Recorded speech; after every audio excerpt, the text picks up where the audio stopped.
source reports that his mother posted a series of anti-gun rants on Facebook. By the way, I'm sorry. Now the parents' politics matter? Oh, really? Oh, really? Quite interesting. The parents' politics didn't matter with Tyler Robinson, but now the parents' politics is the most important part. Let me tell you, okay, we really got to figure out what the parents believe. Do not ask me what Tyler Robinson's parents believe. Anyway, getting back to Ken Klippenstein, who is profiling the shooter to try to arrive at like some kind of motive. His friends say he was most certainly, this is Jonathan Yans.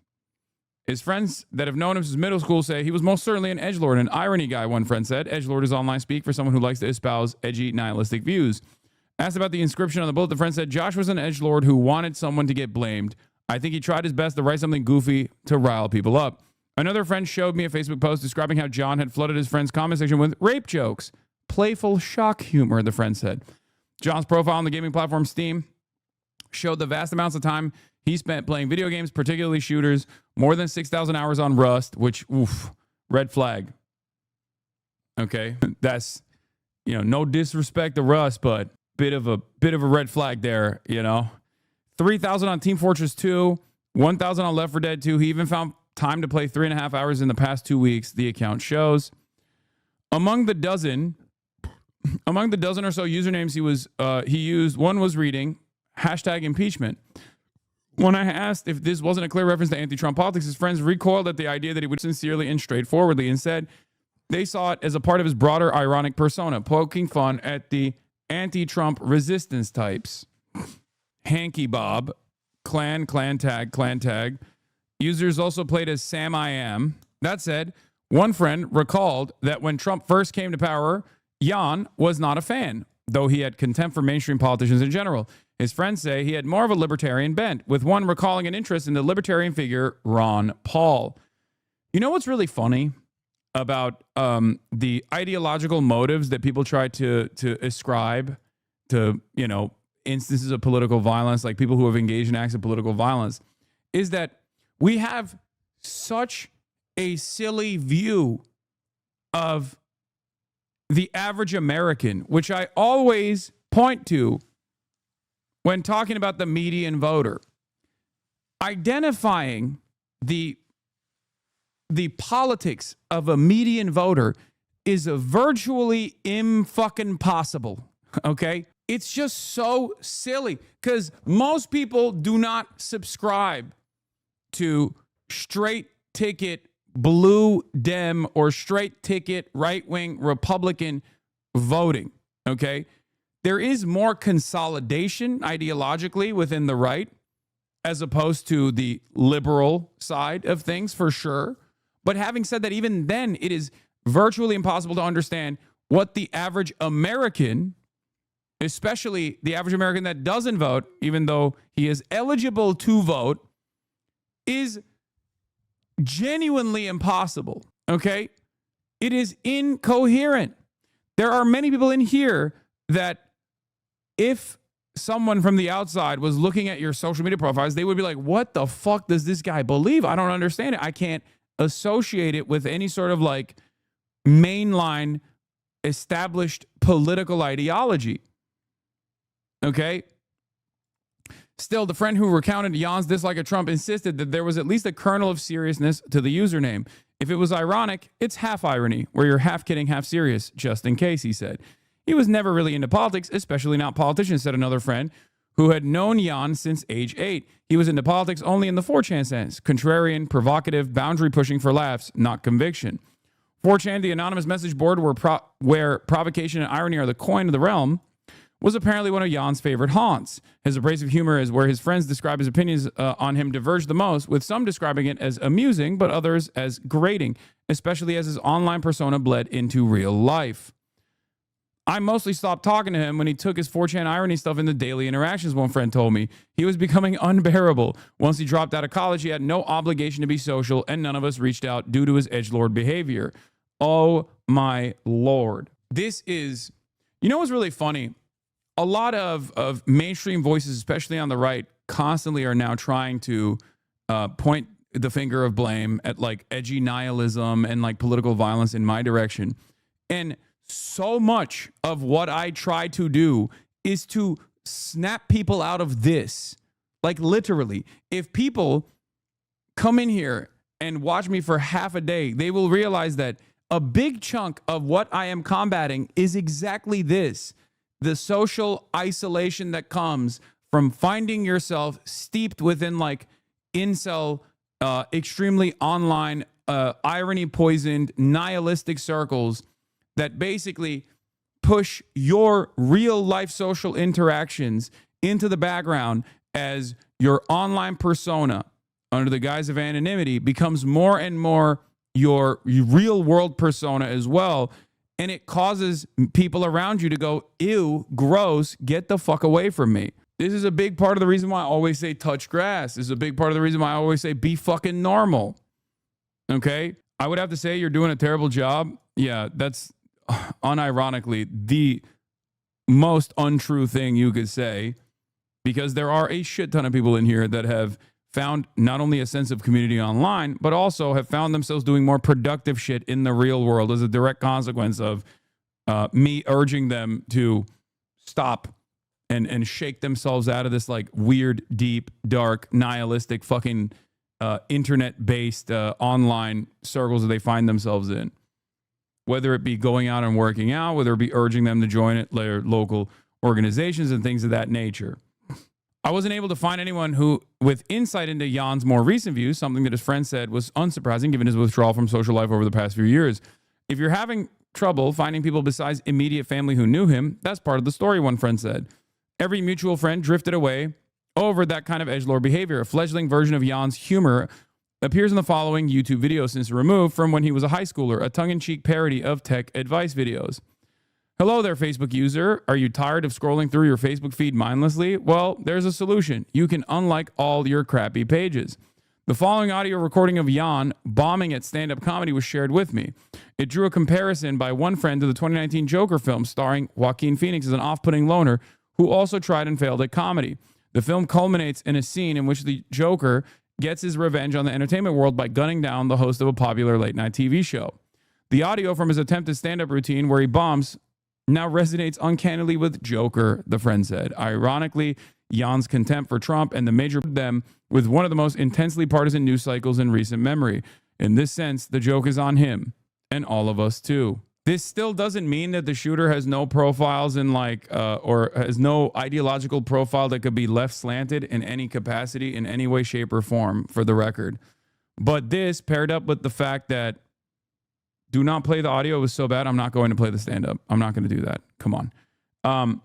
This paired up with the FBI investigation that has yielded no results, both in the case of Tyler Robinson and also in the case of this shooter as well, to any sort of like left adjacent groups, like left adjacent associations, makes it much harder for the government to develop a profile that would justify significant incursions on free speech. Do you want me to actually look at the fucking failed bomb stand-up routine that was audio? I guess it could like show us a little bit more of the background, but it's from 2019. Was at the Dallas Comedy Club last time.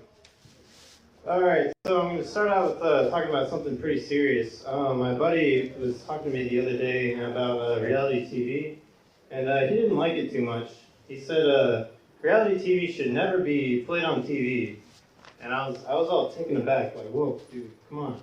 I have some extremely bad insecurity issues about myself. They constantly eat me up alive. And reality TV is a remedy for that. That's a perfect remedy. And it applies I'll to be me, honest, so. Right off the jump, just hearing him speak, this is more consistent with like loner, antisocial personality disordered, like socially malignant shooters that we have seen in the past, as opposed to someone like Tyler Robinson, who very clearly still had friends at the point of the alleged assassination of Charlie Kirk that he allegedly participated in. Do you see what I mean? Like, this reminds me more of like a Thomas Crook style individual where their politics are indecipherable and it just like kind of doesn't make sense. Is this at the Comedy Mothership? I don't know. As far as like Luigi Mangione or Tyler Robinson goes, their background does not correspond to like the average profile. The average profile of like a school shooter or a mass shooter, a person engaging in like a horrific act of violence. This seems to be more evidence that the political shooting is supplanting the school shooting as a path to notoriety for suicidal and nihilistic, socially maladjusted individuals. Yes, this is my argument as well. This is what I am seeing as well, especially because these things have a tendency to create copycats. In the past, and I said this yesterday, in the past, when people wanted to make a name for themselves, when someone was like a socially maladjusted, isolated, alienated, sometimes mentally ill person, right? And they had suicidal ideation. Instead of doing suicide by cop, they would go and engage in a mass shooting in an area, in an environment that they've designed for themselves that have tremendous control over their lives. If you're young, it's the school, right? The school is restrictive. If you are older, it's your workplace, right? It's your resentment. It's the resentment that you experience that you associate with a hierarchy that holds you back, right? But I think a lot of these people have now realized that given how much school shootings have become commonplace, it doesn't actually end up getting you the broad recognition and the constant back and forth. Like, what's the reason why he did this? What's the reason why he actually? Let's try to identify the motives. Let's like dig into the background of the shooter, because like the evidence itself is built in. I mean, look at the Annunciation Church shooter, right? Right-wing profile, insane, highlighted a bunch of fucking white nationalist mass shooters. That was a story that was around for like 2.5 days. And then people made their partisan motives, people made their partisan framework very clear in that process. And then they just fucking moved on. So you don't get the same level of elevated profile from stuff like that. So then you see, I think, people engaging in acts of political violence because they think this will allow people this will give them more notoriety. And if I were to like try and dive into the mindset of a person like this, if I were to dive into the mindset of a person like this, I suspect that this is for them a way to chase fame, a way to have a semblance of control over their lives when they feel like they've completely lost all power. They have no way of developing autonomy. They feel alienated. They feel isolated. They don't have any friends. They don't have any purpose in life. And they feel like this is a way to become powerful in their own minds. This like sick, twisted way to try and get notoriety and therefore some kind of power even after they die. Now, I don't think that for Luigi that was the case, right? I don't know, but it didn't feel like that was the case for Luigi Mangione. But it doesn't matter because like the endless back and forth in the aftermath, the endless media cycle, looking at the motives and looking at the causes of why this kind of violence was outright celebrated, right? Allegedly with Luigi Mangione. That in and of itself, I think, created a media environment that made it so that other people would look at that and be like, I want that. Like, I want that for myself. I want this kind of fanfare, or I want this kind of endlessly diving into the background of someone like me, little old me, becoming high profile, which of course is genuinely worrisome for two different reasons. One, because it's just yet another, like the more high profile shootings take place and the more this kind of violence we are desensitized to, the more people will try to increase the intensity in the aftermath of that, especially if people in positions of power feel fearful. They will greatly clamp on those who they believe are responsible for this kind of radicalization. And it'll never be the systems themselves that are radicalizing people. It'll never be like the cost of paywalling healthcare for many Americans that universalizes that experience for them. It'll always be people like myself. You know, it'll always be a media figure that played a role in this. And for the Republicans, it's very clear. It's not just people like myself either. It's also the Democrats as a whole. It's anyone that considers what Donald Trump is doing to be Nazi behavior, fascist behavior. Do you see what I mean? And they will do everything in their power to stamp out discontent. People have been chasing fame or infamy of the Columbine boys for years. Everyone still remembers their names.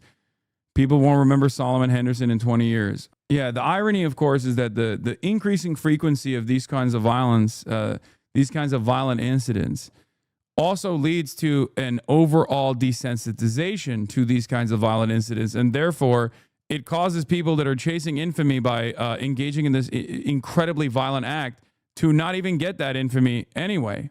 So, as one note, we already watched this. Here's what the Fox News narrative was earlier today, though, even before the new FBI press conference that we watched. Okay. Standing by. First, let's go to Brooke Taylor reporting from Dallas. Brooke. Hi, Harris. Well, first, we have new information right now coming in from the FBI Director Kash Patel, who says that officials have been working around the clock 24/7 to go through this shooter's phone and find a possible motive.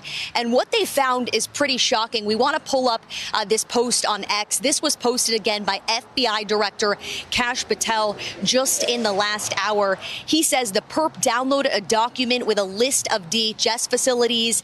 He conducted multiple searches of ballistics and looked up the Charlie Kirk shot video in the last 2 days leading up to the shooting. According to the FBI director here, the shooter also searched apps that track the presence of ICE agents.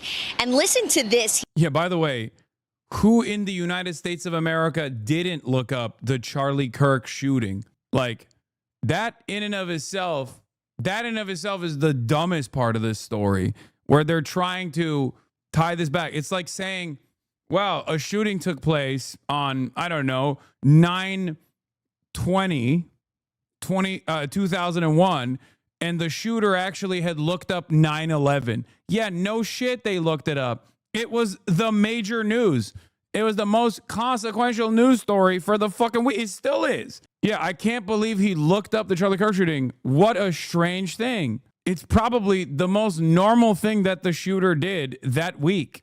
He says that there was a handwritten note that was recovered that said, quote, hopefully this will give ICE agents real terror to think, is there a sniper with AP rounds on the roof? The FBI also released a picture. Yeah. Micah Irvin says, breaking, FBI Director Kash Patel has released the private messages of the Dallas immigrant shooter. Close friend, hey, Chuck Schumer and Hakeem Jeffries have radicalized me to do violence against ICE. I remember you mentioning this at our last Antifa meeting. Will you be committing the act in solidarity with the Democrat Party? I'll be aiming at ICE officers, but I'm cross-eyed, so wish me luck. Sounds good. Also, I'm trans, as you know. Like, that's what it feels like. That's what it feels like. That's what it feels like. The way that the FBI is like, wow, we have found some serious stuff here, guys. It seems that the shooter was a straight ticket Democrat, okay? And also loved the communism that Nancy Pelosi was advancing in America. It seems to me like this narrative might come across as very convenient for all of you, but I guess we have no more questions. There it is. The communist Hakeem Jeffries. This is satire, right? Yes, this is a joke. This person is making a joke about the silliness that the FBI is presenting in terms of like ascribing a motive to the suspect who killed himself. Of anti-ICE messages written on rounds that were found next to that shooter. Officials say this attack was a result of dangerous anti-ICE rhetoric. Officials say the gunman was firing at that ICE facility from the rooftop of a nearby building. He fired indiscriminately with bullets flying all around inside and outside that building. He also hit a van in the Sally Port that was carrying 3 illegal migrants. Officials say one of them died and the other was taken to the hospital. Sources close to this investigation shared this picture of the shooter's driver's license with me.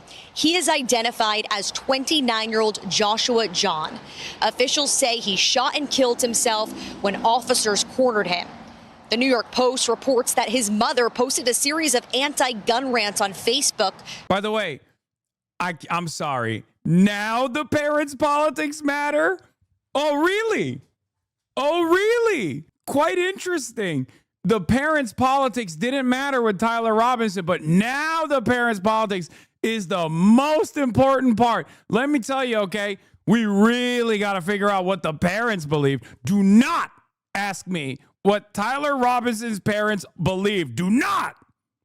That is irrelevant. That is irrelevant. And by the way, the parents were mad at the politicians. The mother was mad at the politicians after Uvalde, which was a universal experience for all Texans. That's what the fuck they're talking about here. Okay? They're like, wow, the parents experienced discontent towards their Republican administration after what incident? You might be asking yourself, if you're at least like a little bit skeptical of the fucking narrative that they're designing here on Fox News and on right after fucking Uvalde, which was, again, not an uncommon moment of anger towards all of the politicians that many Texan parents felt were responsible. Just a few years ago, those rants were aimed at Republican lawmakers, including Senator Ted Cruz, who spoke here at this press conference yesterday. Politically motivated violence is wrong. It was 2 weeks ago today that we saw a political assassination in Utah that tore the heart out of much of this country. Is saying all Texans not a bit of a broad stroke? Do you not remember the aftermath of Uvalde? Do you think that Republican Texans in the aftermath of Uvalde weren't mad at the cops and also the administration as well? It was a spectacular failure of epic magnitude from all parts of the government, from the inability of the cops to do anything about it, all the way to the way that the politicians in Texas, like the local politicians in Texas, messaged around the issue. It was universal. It was universally felt, the anger and resentment, for different reasons, but there was definitely a lot of fucking frustration. Yeah, 377 cops sat outside the school for 77 minutes, man. What are you talking about? You think fucking Texan parents weren't mad? There were literally parents of Uvalde kids that basically infiltrated the school themselves, took matters in their own fucking hands because they saw that cops weren't doing shit.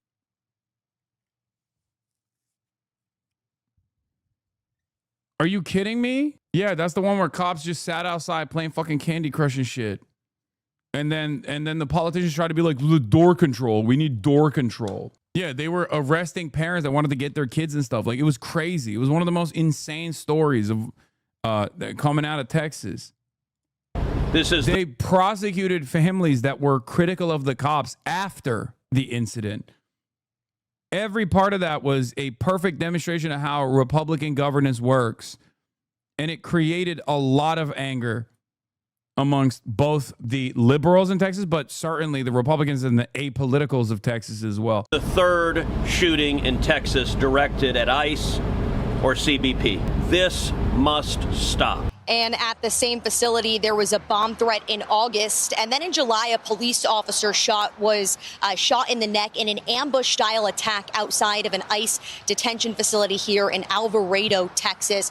But Harris, there has been a lot of questions about what the motive is. And I think weren't those dudes vets too? The ones that did that? That didn't get a lot of coverage in the media because I think that they were fearful that that would invite copycats too. But I'm pretty sure it was a bunch of fucking Marines that did that. Again, remember, I warned about this. I talked about this even before the election as I brought back historical examples as Donald Trump was running around talking about Operation WB, okay, won't say the word, it's a slur. I talked about how these kinds of mass deportation initiatives invite a lot of resentment from the local population where you do it. And people who might be previously Republican, people who might have voted for the party in charge to do these sorts of things, once implemented, will have a very different attitude. Okay? Donald Trump was running around celebrating Eisenhower in the aftermath of the Bracero program, doing mass deportations of those of Mexican background, including American citizens of Mexican background, for the record, all the way down to the migrant workers that they had brought into the country, and the people that were hunting down the marshals that were trying to do this deportation policy were the fucking Texan ranchers. Documents and what the FBI director, Kash Patel, just put out paints a pretty clear picture there. Brooke, thank you very much for getting us started. I want to bring in now Tom Homan, border czar, and you have been warning us about this as a country for months. You have said this on this very program. If you have just a moment to stand by, I'm going to play you saying what you knew would happen. I said 2 months ago, Harris, that if this rhetoric didn't stop, there would be bloodshed. And I'm telling you, it's only a matter of time before there's an incident where an ICE agent is going to have to take a life or an ICE agent is going to lose a life. Being compared to Nazis and racists, that it's going to end with the use of force, that either a criminal is going. I think one of the quickest ways to not be compared to the Nazis is to not do Nazi shit, by the way. Like conscientious objectors, demands from within to say, like, hey, what we're doing is actually unconscionable and wrong, because it is, right? But instead, they are going to stamp out discontent. That's what they're going for. They're going to keep up the brutal enforcement of mass deportations, and people's resentment is going to continue growing towards these mass deportation initiatives because they are objectively violent. And anyone that actually experiences anger against this kind of thing for watching their neighbors get ripped apart from their families by masked agents of the state that are simply following orders, okay? They're going to be like, that's some Nazi shit. What the fuck are you doing? And then they're going to come and arrest you, too, for saying that's Nazi shit. Going to die or an officer's going to die. By the way, he says, oh, this is only going to lead to ICE officers, like, murdering someone. It already has, for the record. It has. It's going to end up with a loss of life. And it's not over. I mean, Says you law, it's very rare to see people call you Nazi, but anybody, including especially the most insane people ever, can go online and call you a Nazi. Says Marxist love. What do you mean? I don't think you're around normies at all. Normies don't like this shit, dude. It's very obvious. Also, calling your fucking political opponent a fascist or a Nazi, especially post-World War II, is quite literally one of the most common things that people do. I would go so far as to say that normies experience this kind of discontent towards the administration and are more willing to say this is fascist, this is unacceptable, than people calling me a fucking terrorist in the real world as opposed to online. Especially because the fault lines in which people call me a terrorist are on an issue that has swung societal attitudes dramatically in my direction. Can you imagine an average person turning around and being like, oh, you oppose Israel's genocide? You're a terrorist? Especially now in broad daylight in public? Nobody's fucking doing that. That's ridiculous. rhetoric has to end. So rhetoric needs to be tapped down, or you're going to see more bloodshed. I called it 2 months ago, and unfortunately, I was right. Once again, the question I have is this. Do you think the average person looks to what the administration is doing with these mass deportations and goes, I thought these were, rapist decapitators that were getting apprehended. I'm only seeing a bunch of dudes that work in the fucking fields and dudes getting packed up at Home Depot for wanting to work a construction job for pennies on the fucking dollar. Where are the serial killers that you guys, this is fucked up. I see that a lot more common. What do you think is more common in the normie sphere? People looking at that and going, that seems like some fucking Nazi shit. Or people running around being like, oh, you oppose Israel? You're a terrorist.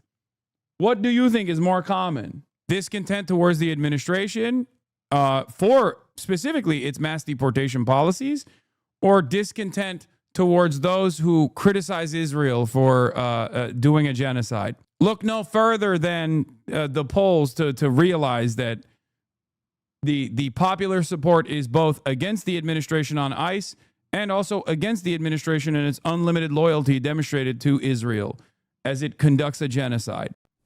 And then now the new chapter of a detainee being the person who was killed and another detainee, a couple of them wounded in all of this. Your first reaction? I wish I was wrong, but I've seen this movie before. I've been doing this, Harris, since 1984. I got over 4 decades doing this job, and I've seen this movie before. I've never seen it this bad, but the rhetoric is what's causing all this hate, and it convinces that small percentage on the left that hate ICE to take action. When they have a congressman or someone that ran for vice president of the United States comparing ICE to Nazis, that gives some of these nuts and emboldens them to take action. And there's been 3 shootings in Texas alone. There was a gunman that showed up at a Border Patrol facility and started shooting at them. He picked the wrong facility. He picked a SWAT facility, and those officers end up taking his life. Then there's a shooting just south of Dallas where they attacked an ICE facility and 1 officer was shot in the neck. Then this latest incident. This is based on hate that's being fueled by the media and members of Congress and governors and mayors. You played it on your show. We got to stop. ICE agents are enforcing the law Congress enacted. If you don't like what ICE is doing, then go tell Congress, because they wrote the laws that ICE is obligated and took an oath to enforce. They're making this country safe again. Every day they take a public safety threat or a national security threat off the street, it makes that community safer. All these politicians and mayors and governors should be calling President Trump and thanking them for making their community safe again.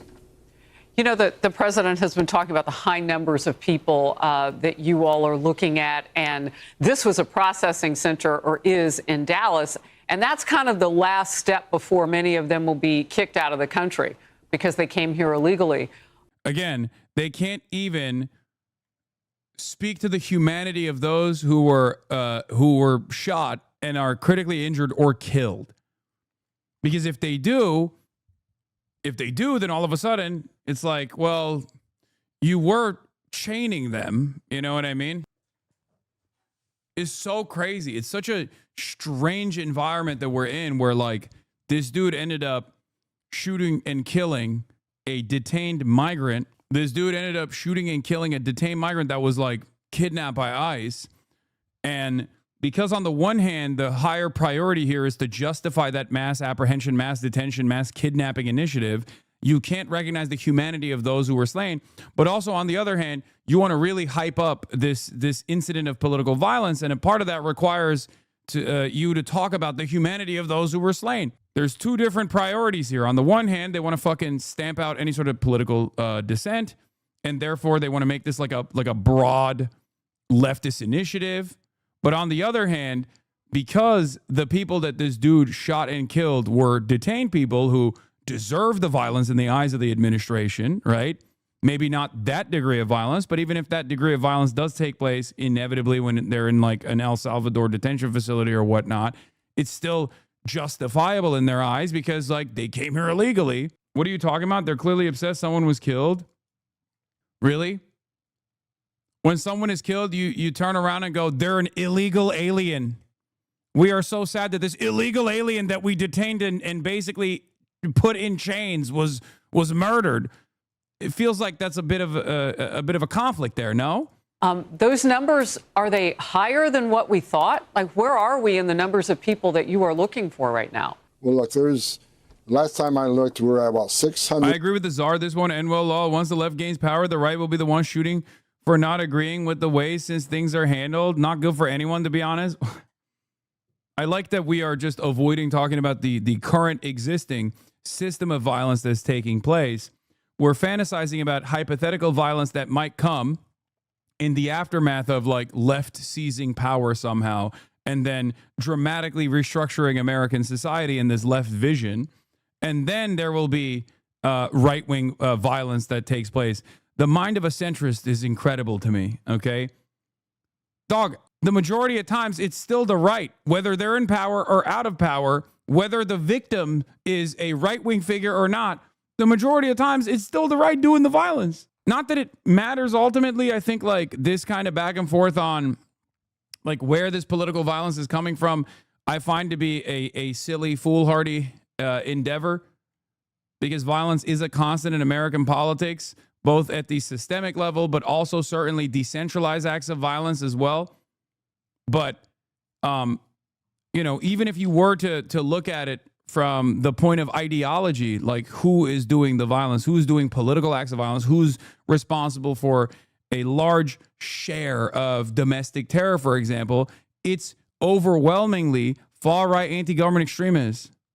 100,000 illegal aliens with a criminal history to this nation, mostly because of sanctuary cities. So they are the priority, right? Mm-hmm. So we're looking for them first. Worse is always first, but in sanctuary cities, if they're going to force us in the community to find a bad guy, and we find them with others, they're coming too. So sanctuary cities are... It turns out in the absence of like a unified left opposition that is like very well organized and engaging in acts of like labor militancy, for example, or even engaging in acts of violence as like the KPD did during the Nazis' rise to power, it turns out that the right-wing administration in the United States of America will just invent one. They'll invent like a left boogeyman that they must stamp out. And in the absence of any sort of counter message from the left flank party, okay, the liberals, the Democrats, they can just get away with lying. They can get away with building a villainous force, even when all evidence presents the exact opposite reality. But remember, this is, I always repeat this, and it's really important. It's actually a big part of what I talk to the New York Times about, is that right-wingers can get away with violent political rhetoric by simply pointing to the pre-existing systematic forms of discrimination that have been normalized. That's why they don't have to be like, you got to take matters into your own hands and start fighting back or anything like that. No one has to ever say that. Ben Shapiro can run around and simply present the existing form of violence, like whether it be ICE deportations or whether it be police brutality that disproportionately targets black and brown communities and underserved neighborhoods, poor communities, and say, we want more of that. And broader societal attitudes do not automatically read that as someone demanding more violence. During the Jim Crow era, for example, you could look at the unjustifiable practice of segregation, an inherently violent practice that had inherently violent outcomes. And as long as you were not demanding lynchings, or even in some instances you could demand retribution of the sort, it was not seen by broader society as someone demanding more violence. It was seen as someone that was demanding the systems to exist in the exact same way. But if you said, we have to fight back against this, then you could be presented as someone who is actually violent. You're going against the existing law. Why wouldn't you want separate but equal? I mean, equality, it's right there in the name. It's separate but equal, right? Saying, well, they're arresting non-criminals because you forced us into the neighborhood to find that guy. And when we find them, many times with others, we're not going to turn our back. We're not going to enforce the law that Congress enacted. We're not going to uphold the oath we took. If you want less collateral arrests, then let us in the damn jail. We're safe for the agent, it's safe for the alien, and it's safe for the community. But they won't do it. Look, we were always careful with the Nazi comparisons here in Germany for a reason, because there are levels to oppression and right-wing ideology, but the shit going down in the U.S. literally goes by the Nazi handbook. Not only the rhetoric, but the whole ideological skeleton. And this Horst Wessel shit with Kirk proves the point again. ICE literally behaves like the SA. Oh, for sure.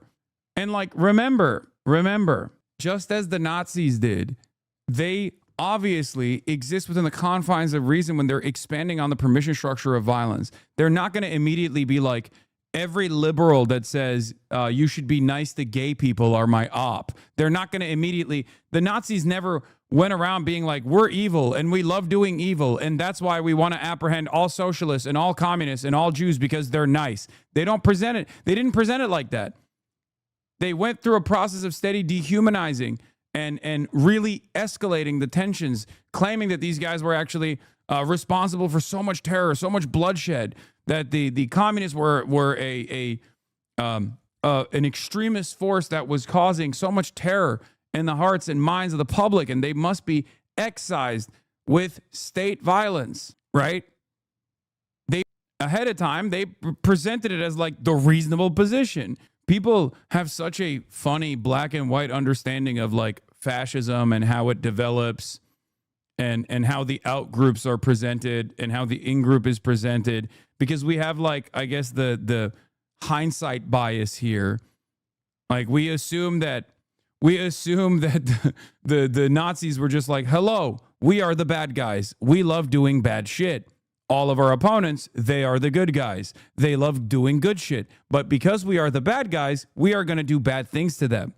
That's not how that works. That's never how it's worked. There has never been a system of violence that was enforced and defended by those in positions of power while simultaneously recognizing that they're bad.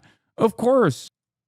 Throughout my career, I buried Border Patrol agents. I buried ICE agents. I've handed too many folded flags to spouses and children of those that died in line of duty. For God's sake, stop the rhetoric. Let's sit down and talk. But you can't keep attacking these men and women. They're patriots. Okay, for God's sake, I'm turning into Tom Homan. For God's sake, stop mass deportations. Stop mass apprehensions. It is unjustifiable. It is evil.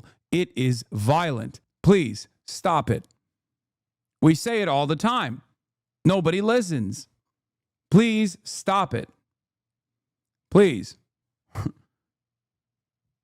It's just like, oh, why don't we just debate it? It's like, what can we debate? Nobody's listening. It's not like there isn't mass discontent against this sort of stuff. There is. You know what I mean? It's like there are polls conducted on this, okay? This was Trump's most popular policy, okay? And once implemented, very quickly, especially in areas where it was implemented by force, people didn't like it. Even people who voted for Trump didn't like it. Why? Because it was built on a mountain of lies. The notion that like undocumented migrants were responsible for a large share of crimes on U.S. soil was a lie. It was the actual opposite of reality, okay? And the extra silly notion that when these undocumented migrants were doing crimes, that they would not get apprehended and subsequently deported in the previous woke administration was such a fucking laughable lie that I'm shocked that people even entertain that, even for a brief moment. Like, what an insane thing. All the cops, all the ICE agents, all the people, the Biden administration were like, oh my God, are you a Guatemalan migrant? Well, we caught you red-handed. You decapitated children. But we simply can't do anything about it. You're free to go and decapitate more children. Like, that's an insane fucking narrative. That is an insane narrative that they designed. And in the absence of no pushback from the left flank, in the absence of no pushback from the Democrats ever on these silly ass fucking narratives, of course, the administration came to power and was like, there's the serious thing happening. There's the serious thing happening. Guatemalans are mass decapitating children. We have to fucking deport all these serious criminals that were previously left undeported by the woke Brandon administration. Okay. And then people very quickly realized that was not the case. Why are you deporting a gay Venezuelan barber? Why are you deporting a guy who's just working construction, who's a fucking union member? Those guys didn't do shit. I thought this was the violent rapist decapitators that were being deported. Turns out none of these motherfuckers have done that. None of these motherfuckers have done that. So when people realize that that's just a lie, they get resentful. They get angry. They go, oh, okay, well, I was duped. It's a very hard thing for a lot of people to come to terms with, by the way, right? There's this attitude of sunk costs, or there's this cult-like attitude almost where you just cannot come to terms with the fact that you were duped. Nobody wants to feel stupid. Nobody wants to feel silly. Nobody wants to feel like they were made a fool of the administration. So some people do double down on it.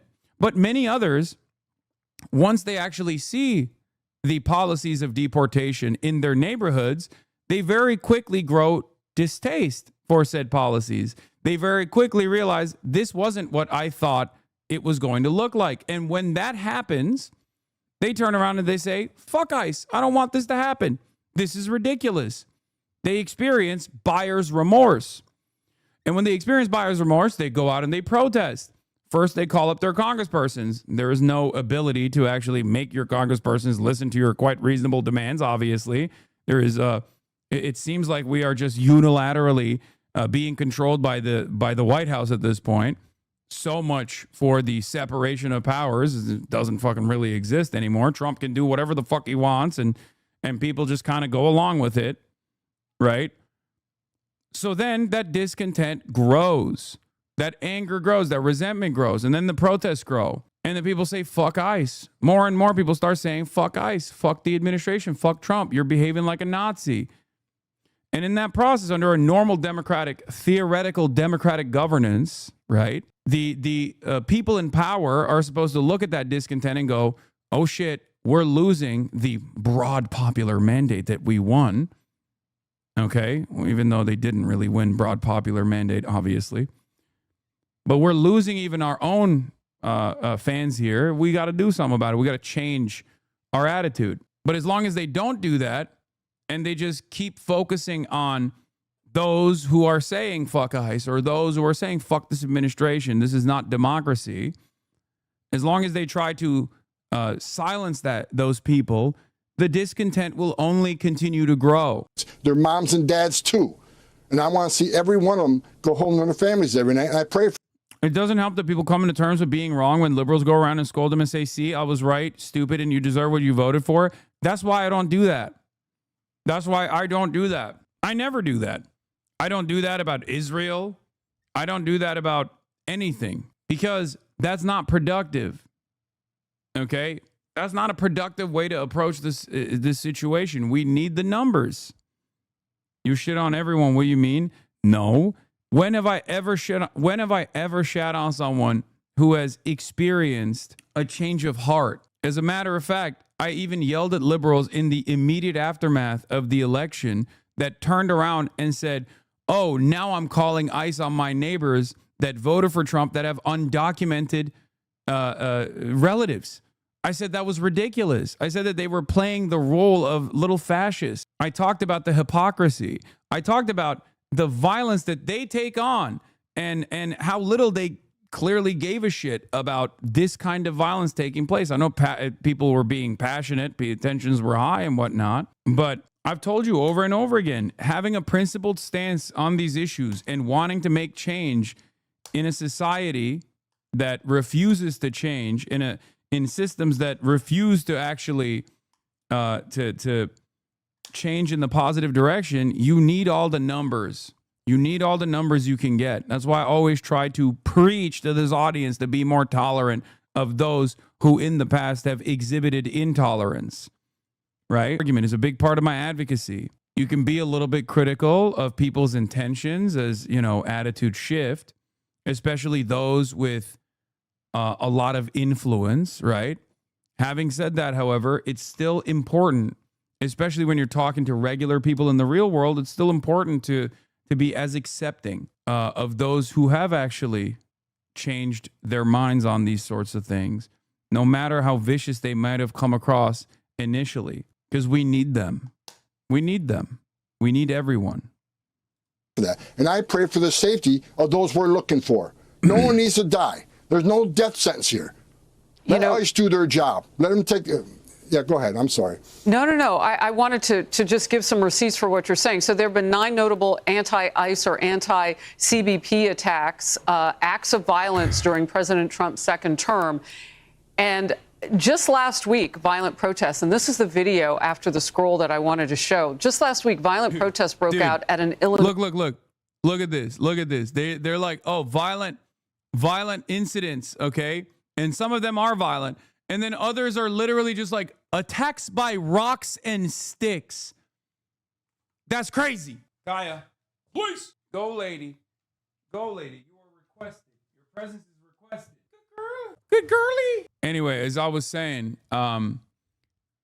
it's crazy to look at the asymmetry here, right?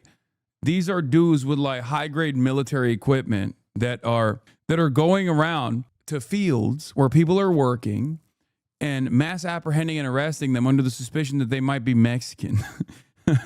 And then when someone goes, nah, fuck that, and like throws a rock or a stick that's like, this is the most violent incident that has taken place. And a lot of Americans actually do operate on this boundary where they go, yeah, you can't do that. What the fuck do you mean? Yeah, you're going to get shot. It's like, if you have an anti-violence position that is consistent across the board, you should be in utter horror at the systematized version of violence that is unfolding in front of our eyes. When you got a fucking unaccountable military being applied domestically to your neighbors that are getting mass apprehended for a minor crime, only to be deported to an El Salvador slave labor prison colony. Yeah. Like here's a great example of that. That asymmetry. What are they doing? Oh my God. That was really cool, guys. You guys are super cool for that. Wow. A lot of Americans actually look at this and go, well, you got what you deserve. There is a bootlicker tendency in the minds of many, many Americans. Okay? I think this is completely and utterly unacceptable. Cruelty. Look at the enjoyment they seemingly derive from behaving in this fucking violent way. You have to always apply this standard. Is the apprehension worthy of the offense? Is the reaction worthy of the initial offense here? That's an old lady, man. That's an old lady. No, what the fuck? No. What are they doing? He immediately, close up, starts peppering paintball rounds at this old lady. And then goes for the throat and just slams her into the fucking concrete.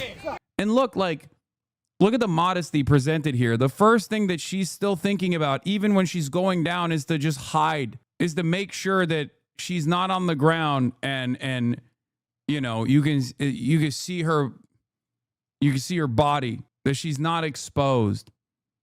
That's a hero. They slam her into the ground.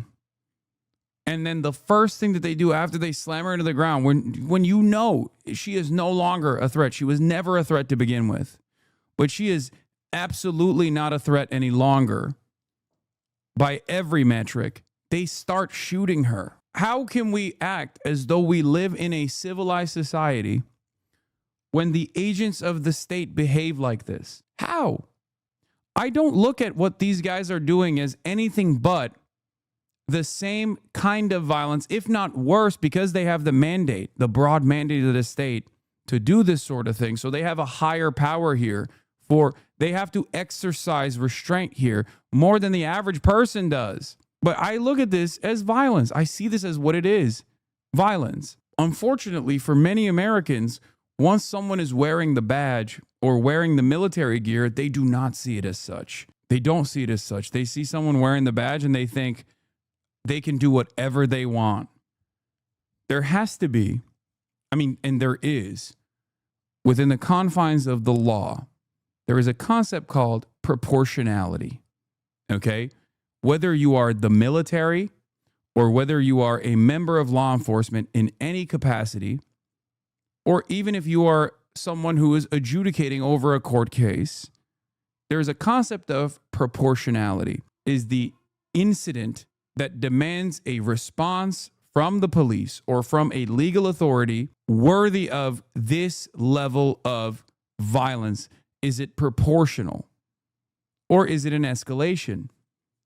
This cannot be seen as anything but a severe escalation. I don't think a lot of Americans understand what it looks like when this system collapses, when people no longer have faith. Americans are very fortunate to have lived in this bountiful empire where no matter how bad things get, there is still like some infrastructure that you can rely on. The notion that like people nominally care about the Constitution and these other institutions like the courts, right? There are certain principles that we care about, that we hold near and dear, okay? And we've taken that for granted. And while all of that is being ripped away from us, we fail to comprehend what it looks like if people do not have any faith in these systems whatsoever, okay? That's chaos. That's chaos. That's uncontrollable chaos. Flying prospect. This is why I've always railed against accelerationism, even though it's seemingly out of my hands at this point. And it seems like the liberals were the accelerationists all along with their inability to address the crisis at hand. They have allowed the Republicans to win over and over again and continue to accelerate. When all institutions fail and we have no one to rely on but ourselves, that creates an environment of instability, fear, and chaos. This is what happens when the social fabric rips apart in front of our eyes. When a guy that does that, when a member of law enforcement does that to a person engaging in an act of civil disobedience, and there are no punishments for that person, you teach every single other member of law enforcement that that is appropriate, that no amount of violence that you engage in is going to be punishable. And when they keep doing this over and over again, and no punishments come from these other institutions that are supposed to issue punishments, people lose faith. People lose faith in the systems. People lose faith in the Constitution. People lose faith in those who are technically, in theory, tasked with defending them. Because that's what these guys are supposed to be doing. That's what all of these guys are technically doing, right? They're supposed to be defending us. This is in our best interest, right? That's what it's supposed to be. Do you feel like any action that you saw, whether it be the people that are detained inside of this unmarked van, or the way that they escalated, the way that they shot and brutalized this person engaging in an act of civil disobedience, did any of that feel like it was done for you? Did you feel like you were protected? Not to say I agree with the counter is this level of action deters future action. No, it doesn't. It doesn't. It never does. That's the problem. Because as long as these issues are left unaddressed at the legislative agenda, as long as these issues are left unaddressed by those in power, the discontent grows. This actually invites tremendous resistance, because there is a level of discontent that people will, a level of stress that people will abide by as long as they have some kind of firm commitment that it might not be perfect, but the government still is there to keep things in order. Once you completely lose confidence, born out of behavior exactly like this and the lack of accountability that you see from these institutions that are supposed to be defending your best interests, you lose faith. And when you completely lose faith, there's only two ways out of that. You lose faith and you continue protesting and you continue trying to make the government listen to your demands. And the government can either cave and say, you know what, you were right. After a period of unrest, we have decided that we have to take action, and we have decided we're going to go in a different direction, or actively increase the suppression. They actively increase the repression, prosecution of political opponents, mass apprehension, the erosion of the First Amendment. And it terrifies me that we're moving in that direction. It terrifies me that the administration is setting up the stage for prosecution of all political dissidents. They will act as though it is people like myself, people like yourselves, organizers, activists, that are the reason why people are out in the streets, and not because they see armed, masked agents of the state in unmarked vans kidnapping people. That's not what's pissing people off. It's actually the commentators that are really signaling that this is wrong.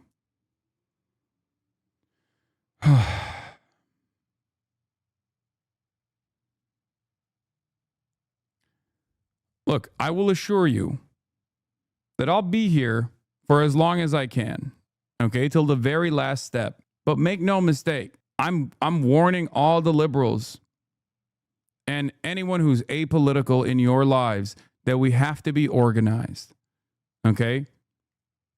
We have to be organized, because I don't see this going in a positive direction. Luckily for us, the administration is somewhat responsive still to backlash, but there are certain agendas, agenda items that they won't let go of, no matter how unpopular it gets, whether it be Israel, and our deep loyalty and commitment to continuing Israel's genocide, or whether it be mass apprehensions of people. I guess the only thing that I can hope for is how incompetent they are, because their demands for purity in the form of loyalty in the administrative state has created an environment where the people who are actually in control over these institutions are so unimaginably incompetent that they end up enforcing petty grievances perhaps far too quickly,